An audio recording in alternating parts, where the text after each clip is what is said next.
Hello and welcome.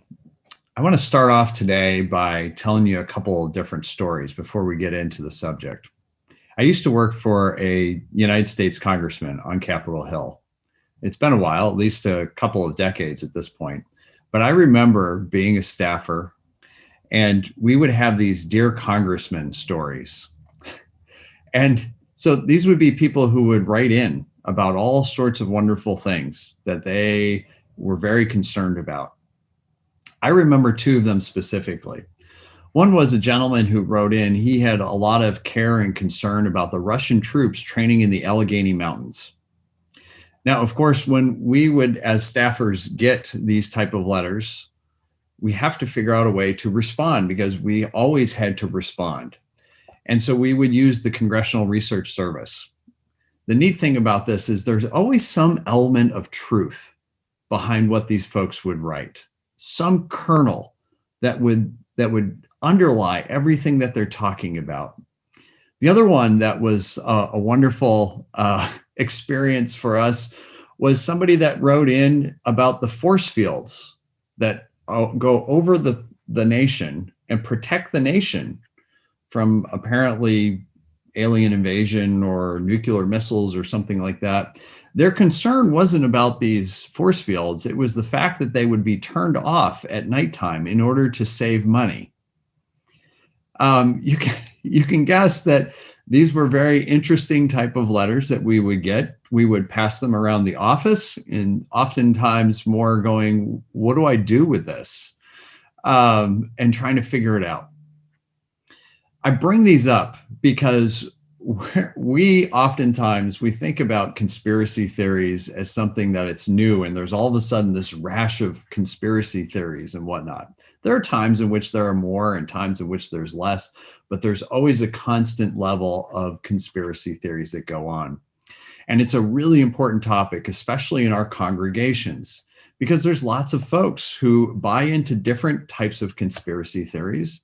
And how do we deal with folks like this? And what do we think about people? And what do we do about this? Because so often we just don't know what to do about people who are really caught into the idea of different conspiracy theories. So that's what we're going to focus on during this session. So a little bit about me. I'm the pastor of St. Stephen Lutheran Church. My name is Pastor Matthew Best. And I am not an expert in conspiracy theories by any stretch of the imagination. I have encountered lots of folks who have bought into conspiracy theories. As I mentioned, I worked for a member of Congress, and we would get all sorts of different letters and phone calls from different folks who would be really caught up in different conspiracy theories. And so I've done a little bit of research, some reading, and also just thinking about this through the lens of faith, as far as how do we deal with conspiracy theories. So why this topic? Again, there's a whole lot of folks right now that we come in contact with that may have, without even knowing it, really be kind of attracted to conspiracy theories. Christianity Today, which is a website, posted an article in August of 2020 on conspiracy theories. And they said, according to a Gallup poll, 61% of Americans believe other versions rather than the official story about the assassination of former President John F. Kennedy. And that's decades after the event. Those numbers kind of go up and down over time, but it's consistently been well over 60%. And 5 years after the 9/11 attacks, 1 in 3 Americans believed the US was either responsible for the attacks or had knowledge of them and did nothing. And so these, over time, you can see that conspiracy theories have this life, they have a long life to them. Goodfaithmedia.org posted an article in February of this year that cited a report that claimed the following: 49% of Protestant pastors agreed with this statement. I frequently hear members of my congregation repeating conspiracy theories they have heard about why something is happening in our country. This is obviously a situation we need to deal with. And I think it's important that we have an understanding of what conspiracy theories are, why people are attracted to them, And what can we do? And how can we respond in a faithful way? So what I'm going to do is I'm going to share some lessons with you, things that I've learned along the way. We're going to define conspiracy theories and their features. And we're going to talk about what to do about them when you encounter someone who's caught up in a conspiracy theory. Here's a disclaimer. This is not foolproof. There are not nice, easy steps to take when it comes to this. People are messy. Relationships are difficult. And conspiracy theories are really complicated by their very nature, and they're never consistent. And so people have varying degrees and they take on a life of their own. And this is going to take an investment of time and energy on your part, in which you're going to get frustrated and you're going to want to give up on people and more. So let's dive in. Our first lesson number 1 is, don't get bogged down in fighting over the details of a conspiracy. You never want to do that. You'll lose every single time. It's like arguing with a pig. Guess what? You're going to get mud on you, and you're not going to be happy, and you're going to lose.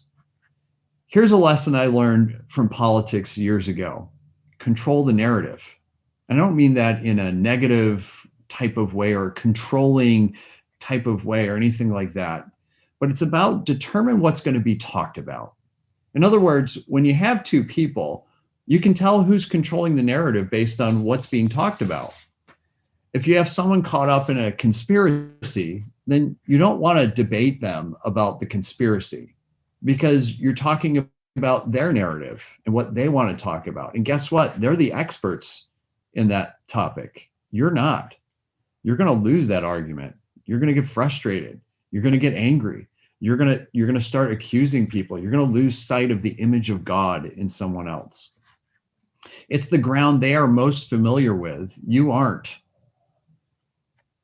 They have the advantage in that type of a conversation, and you're only really legitimizing the conspiracy. People only debate something if there is something legitimate about it. Keep that in mind. People attack something or someone because it's a threat, or at least a perceived threat. So if you go into a conversation with someone and you start attacking the conspiracy theory that they're attached to, they'll see it as a threat. And it only helps confirm what it is that they believe. This is actually counterproductive in that way, to do that. It plays into the hands of the conspiracy. It's self-fulfilling in that way. So don't attack, and don't let the person caught up in a conspiracy dictate the terms of the conversation. Shape it, alter it, adjust it. And we'll talk about this more as we go on. And instead of diving into specific conspiracies, which would be a whole lot of fun to do, there's a whole slew of them. We're not going to do that. We're going to talk about the characteristics of conspiracy theories, because the specifics honestly don't matter. I know that sounds crazy, but remember lesson number 1, don't debate the specifics. Don't try to reason with somebody who is in a conspiracy about that conspiracy. You're only going to end up frustrated and angry, which leads to lesson number 2. There is no logic with a conspiracy theory. There is only what the conspiracy believes. So here's a few subpoints for this. It doesn't have to make sense. Conspiracy theories don't have to make sense. There doesn't need to be consistency, ever. I'm sure you can think of examples of people who have said about different conspiracies, and you're sitting there going, well, that doesn't make any sense. How does this connect to this? Don't go down that path. They don't have to make sense. There's nothing logical about conspiracy theories. Conspiracy theories can contradict what was just said, literally, and people will see no issue with the contradiction. Again, it doesn't have to make sense. It doesn't have to be logical. It doesn't obey those type of rules. A conspiracy theory ultimately believes it is the center of the universe, and that everything else will adjust itself to the conspiracy's reality and keep adjusting in order to keep up with the conspiracy. Any attempt to not adjust to the reality of a conspiracy theory is just more evidence that the theory is true. Let that sink in for a moment of how, again, this shows just how difficult dealing with conspiracy theories is. It can be all consuming. It's difficult to keep up with them, which is why you don't want to get caught in a debate about the specifics or the arguments about what a conspiracy theory is. You'll never be able to keep up. Lesson number 3, time is not the same as you understand it. Time in a conspiracy theory is not the same as what you think about it. This is really important. In reality, there is no past and no future in a conspiracy. Yes, they'll talk about it and they'll make links and all these type of things, but there is only really the present and what the conspiracy is about right now. That's the only thing that matters. It's what allows for a conspiracy to contradict itself. The past and the future can be molded and changed to suit the belief. I can think of no better example of this than the book 1984. If you've ever read that book or there's a movie version of it, you'll know that in that part that there's a whole ministry that goes through and changes the past in order to suit the current needs. So they'll change events in the past or just wipe them away completely as if they did not happen.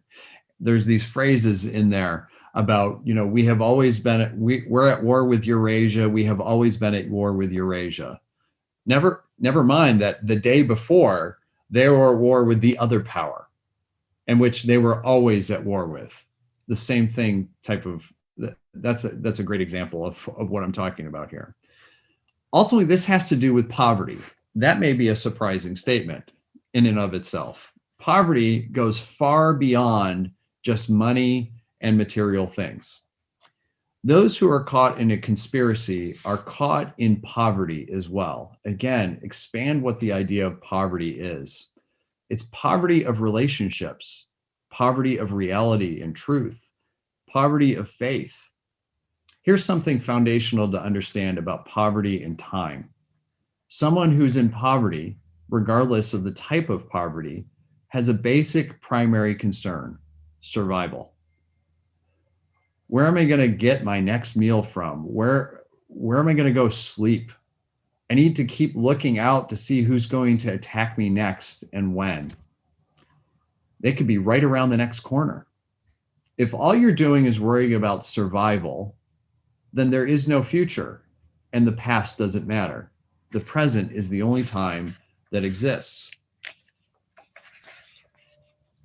So that means if you go in with a broader sense of time, when you're talking with somebody who is caught up in a conspiracy, that the past is fixed and happened and you can't change it, and that there is a future, especially a brighter future, you're speaking in a foreign language and are in a different culture than the other person.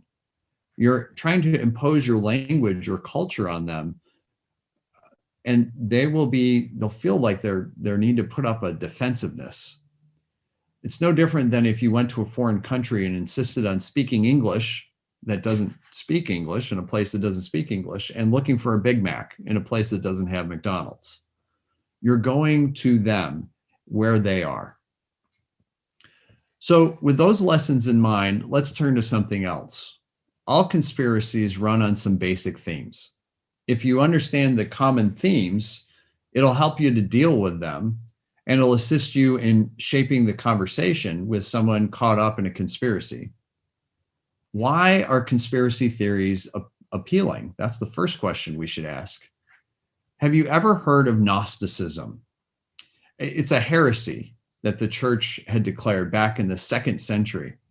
Gnostics believed that they held special secret knowledge that would bring them to salvation. Modern conspiracies are really no different. I mean, listen to the people who follow conspiracies. They're talking about hidden figures who are giving only true believers special knowledge. QAnon is an example of this. It's really big on it. Q is this hidden figure who drops hints and pieces of information that only true believers can figure out. Conspiracies offer all the answers. Their concreteness, if you want to think about it that way. A member of my church wrote to me during a conversation about conspiracy theories and said this. Here's a quote, is what he said. You might find interesting. It's by Bill James, considered by many to be the father of advanced statistical analysis in baseball. Amazing how this might connect with conspiracy theories, but hang in there. Many of the statistics and strategies that he developed in the 70s and 80s were not embraced by teams until 20 or 30 years later. This quote was in response to a question on why people have trouble accepting facts or good information, and I think it's really insightful for understanding conspiracy theories. And here's the quote. People horribly overestimate the extent to which they understand the world. The world is billions of times more complicated than any of us understand. And because we're desperate to understand the world, we buy into explanations that give us the illusion of understanding. In a way, this is the same appeal to more fundamentalist ways of thinking and interacting in the world. In this way of thinking, there are only two answers, the right answer and the wrong answer, with no variation or room for nuance, no gray area, no range, only 2 points. This relates to the idea of us and them. Conspiracies have underlying beliefs. First one is that the ends justify the means. And just go back to the very idea at the beginning of being able to manipulate time and reality for an understanding of this. This also relates to the idea of complete loyalty. Have you ever encountered someone who has been in line with a conspiracy, ever even just express some kind of a little bit of a doubt? And what happens to them? The result is either they'll change because there's been pressure put on them to come back into the fold. And so they'll adjust so that they're welcomed back into the fold of true believers. They become part of the community again, or they're ostracized and considered an enemy, actually becoming part of the conspiracy. This makes sense because if we have a special secret knowledge, which is of course true by definition, then anyone who questions it or critiques it is obviously and objectively wrong. There's no room for wrong in such a system. There's no room for questions or doubts. There is only the truth of the conspiracy, whatever it happens to be at that time. Another underlying belief about conspiracies is fear. There's always someone out to get you. And examples of this, and these are just recent examples of this. The vaccine has a chip in it that is trying to track you. The 5G network spreads coronavirus. That the virus was made in a lab in Wuhan, China, in order to attack us. That the virus is a hoax in order to take away our freedoms. And those are just examples in the last year around one subject, the coronavirus. Historically, there are a number of examples in our history of this sort of thing. I highly recommend the book, The United States of Paranoia by Jesse Walker. It's a book that traces the history of conspiracies going back to the very early days of when the Europeans came to the Americas. Common conspiracy theories then related to the native populations. There was some kind of super chief, oftentimes described, who was always just about to attack a settlement. These conspiracies ended up costing lives and would cause raids on the tribes. Those tribes oftentimes had no intent of attacking the settlers. Other common conspiracies have related to slaves and possible revolts from those slaves, again, costing lives. People end up dying. According to Jesse Walker, at the core of all conspiracies are 5 primal myths. And so we're going to go through those 5 primal myths. You can see them through all sorts of different conspiracy theories. And as you're going through this, I welcome you to think about examples of where these 5 primal myths fall into place. The first one is the enemy outside. So those are people who plot outside of the community to attack and destroy the community. Examples of this that we've had in our own nation are, watch out for the Russians, the communists, all those type of things that we had during the Cold War. Or the Chinese with the virus. It's this outside group that is doing something to us. If you go back into the middle of the 1800s, if you lived in the South, the Northerners were the enemy outside. And if you lived in the North, the Southerners were the enemy outside, set on destroying your way of life. You can go back even further. Early on in the nation's history, go back to the 1700s, it was the British, of course, were the enemy outside. The whole revolution is based off of this. And sometimes the French got thrown into that as well, depending on who we needed on our side at that time. You could always play off the French and the British against each other because they were constantly at war with each other. And so who did it benefit us to make as the enemy outside? It all goes back to us and them. The enemy outside is them and we are us. The second primal myth is the enemy within. Ooh, this one is a dangerous one.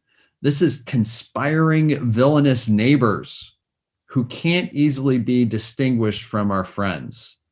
This is really about a breakdown of trust, because you know who it could be? It could be anybody. It could be you. It could be me. The challenge with this is that the society sets out to destroy monsters, but in the end becomes monstrous itself. A prime example of this is if you go back in history to the Salem witch trials. It ends up trying to get rid of witches, which are monsters essentially. And what do? The society ends up becoming monstrous to destroy witches. Great example of that. Other examples of this are sleeping terrorist cells. We heard about this, especially when the war on terrorism was going on. These sleeping cells, they could be your neighbors, they could be next door, all these type of things, and they would finally wake up when they got the order. Now you're combining two of these wonderful primal myths, the enemy outside and the enemy within. You could talk about hidden double agents, nameless, faceless spies. There's so many wonderful, great movies about this as well. The third primal myth is the enemy above. This might be the one that you think about the most commonly, right? It's the top of the social pyramid. The government is going to take our guns away, or our liberties, or our lives, or our money, or our cars, or whatever the case may be. It's coming from the top.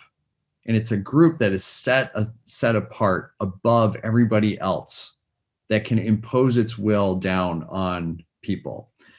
You hear this in a lot of different ways. There's almost like a Mad Lib that could be filled in. Think about it this way.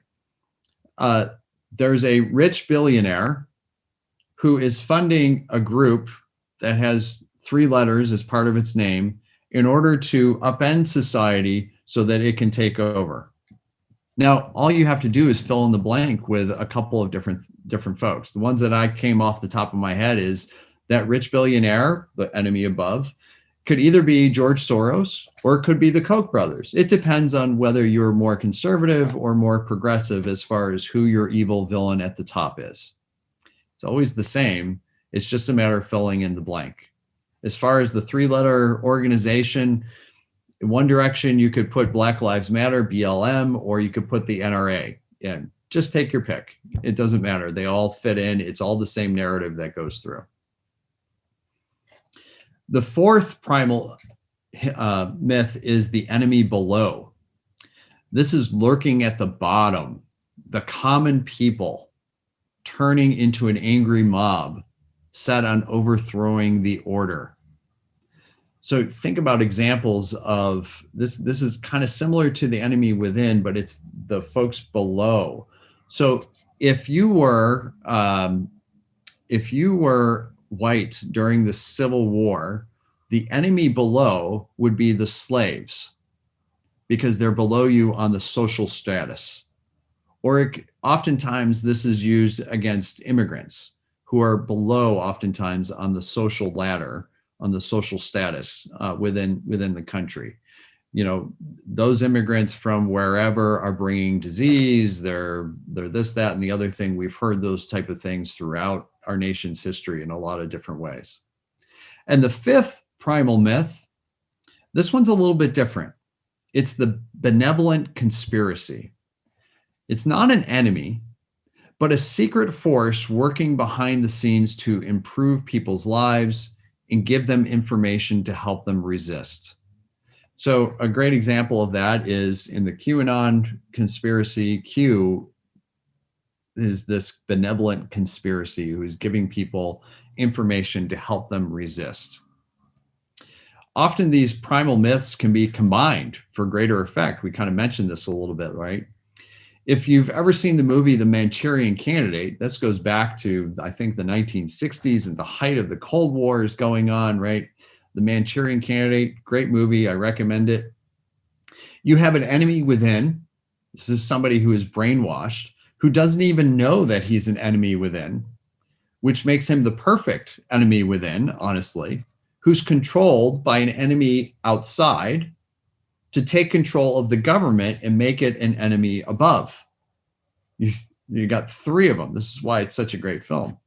QAnon is a benevolent conspiracy, as I said, feeding information to true believers who are fighting the enemy within and the enemy above. The conspiracy talks about a pedophilia ring made up of powerful politicians in one political party and Hollywood elites. So now that we've kind of described what are conspiracy theories and what is appealing about them, we want to talk about what do we do? How do we respond faithfully to this? And honestly, if you take some time to think about this, these are things that we should be doing anyway. So this isn't something that's so radical or anything that's wild and different. These are things, though, that when we're dealing with people caught in conspiracy theories, it's about being intentional with them. So what do we do? Unfortunately, we have loved ones and friends and people we care about who are, they're caught up in conspiracy theories. You might have relatives, people that you really deeply care about, and you can't just avoid them. And you may not want to, honestly, because you do love them and you care about them, right? They're family, they're church members, they're coworkers, they're neighbors, right? You can't just unfriend everyone on social ministry or avoid them in person. It's just not realistic. And it's not a healthy way to deal with this. So there's several things that you can do. First is acknowledge that someone you care about is caught up in a conspiracy theory. Without acknowledging that, you aren't going to get very far. And by acknowledging that, you're actually acknowledging two important things. One, that this is someone you care about. It's going to help you really in their frame of mind of how you're going to deal with somebody and how you're going to interact with them. If you care about them, then you're not going to go in on the attack. You're going to see things about them that you wouldn't normally if you're just in a debate or something of that nature, right? And you're going to recognize that they're caught in this. It's not that they're stupid or they're ignorant or they're gullible. They aren't less intelligent. They're caught in it, bound by it. There's a hole in that person, and conspiracies fill that hole and that void. Conspiracies may offer hope or a vision of a future or someone who's fighting for them when they can't fight for themselves. It might give that person identity or allow them to be part of a group. Conspiracies give answers and a sense of control. Realize how important this is to people who feel like either their world or their life is out of control. These are just basic essentials for people in their survival, right? And think about this past year, we've had a lot of folks who have felt like their life is out of control. We use the word the new normal, right? That means that things have been out of control, completely different. And so conspiracy theories offer a way for people to have a sense of control. It helps us also to remember that we're caught in things too. We are certainly not perfect. We are held in bondage. This is a basic element of our faith, right? We can't free ourselves. It's part of our very confession that we do every week in worship. And we do this also because it humanizes the other person. It's really easy to get caught up in debates and to see somebody as an enemy or an opponent. It's far different to be talking to somebody and know their name, to know their story, and see them as a fellow human being that you care and love about. And this is really key. It's about moving everything in the direction of seeing their humanity rather than focusing on an issue, which is abstract and removed from that humanity. Oftentimes, if we debate things, we're more interested in being right or winning the debate. If we see the humanity and that's our primary concern, winning the debate isn't important. Helping that person, being there for that person and that relationship is what's most important.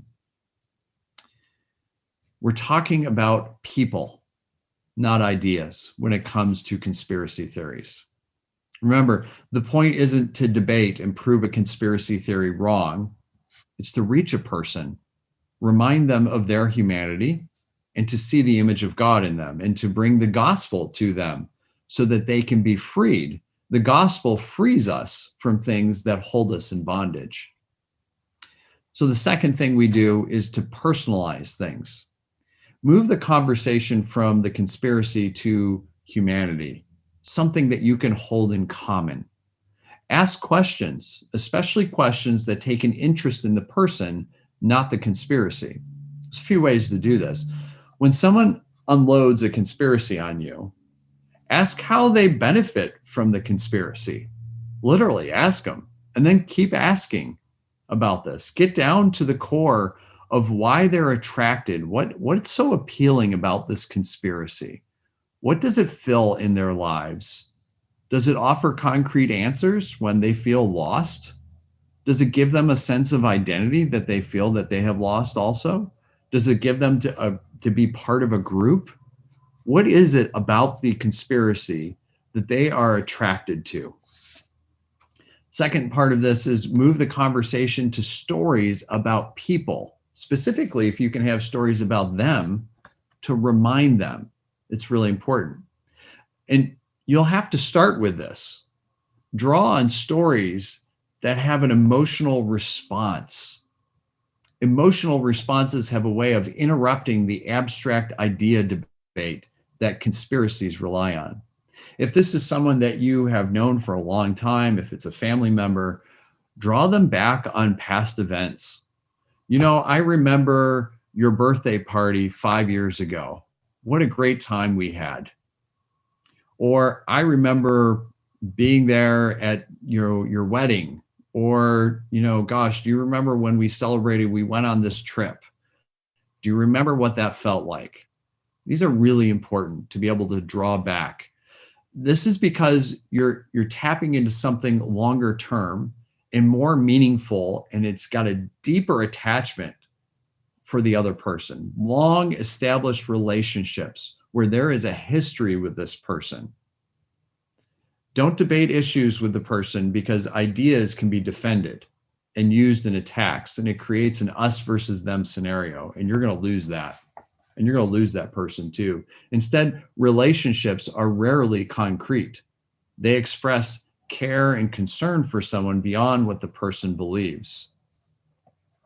The third thing that you can do is persistence. This is not a one-time conversation.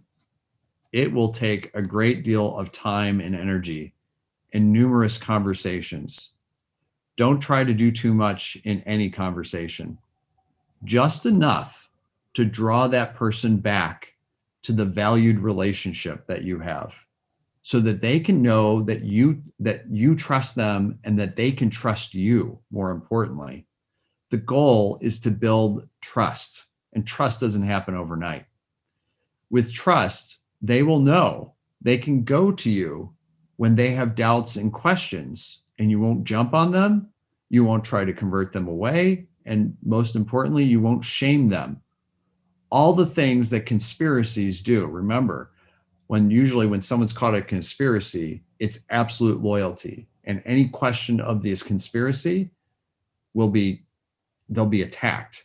And they'll either have to break away and they'll be ostracized and they'll lose a sense of identity and whatever it is that conspiracy offered, or they will come back into the fold fully and probably stronger than they were before.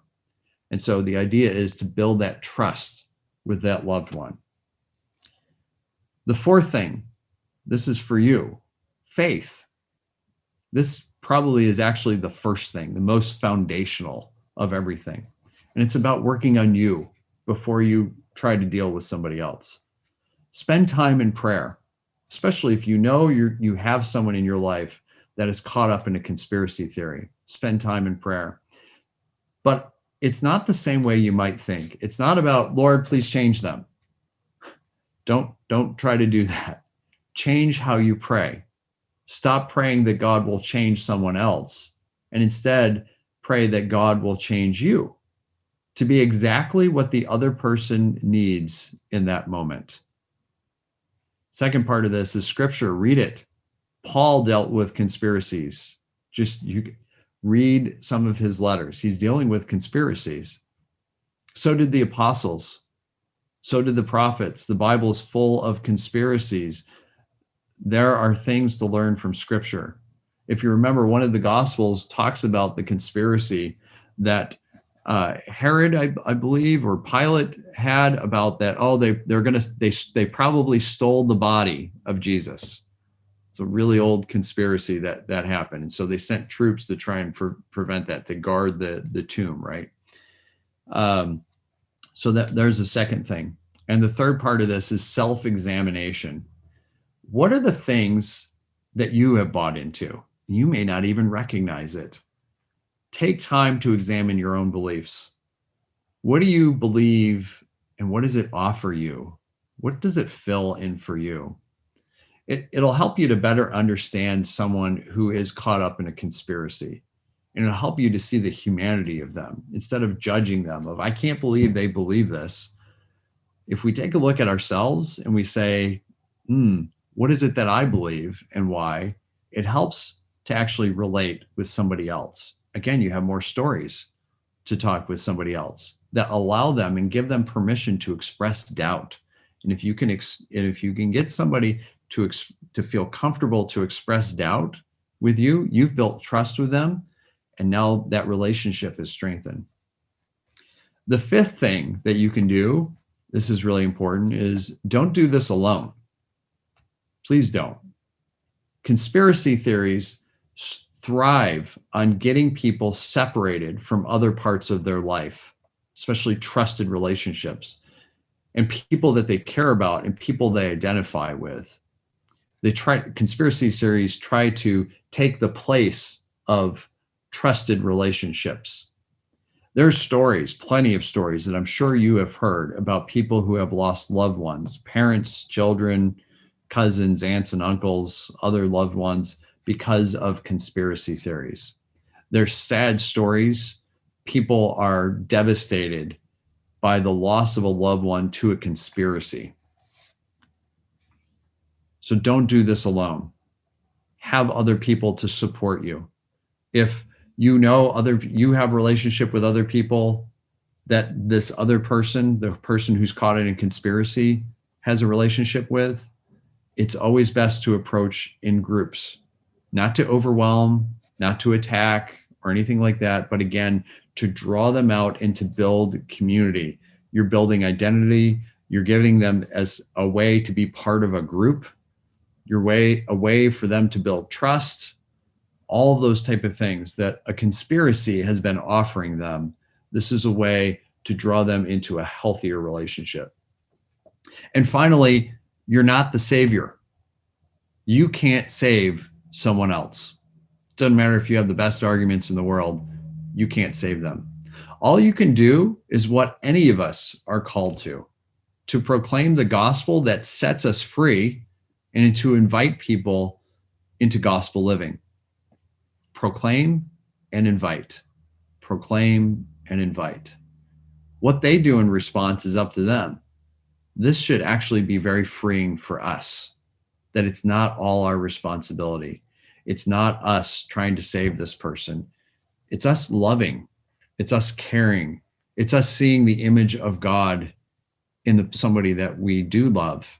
And by loving them, we are loving God. We're living into our faith.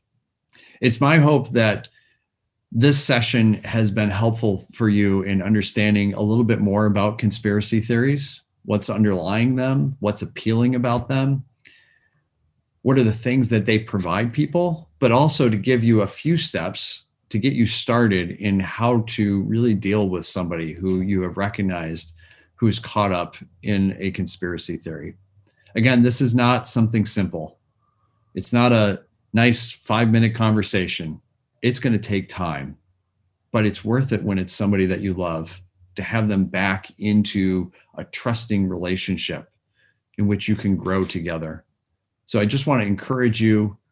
And if you want to talk more about this, I'm more than happy to do that with you. And I look forward to hearing your stories, hopefully positive stories of how you've been with people and walked with them as they have dealt with conspiracy theories. God bless.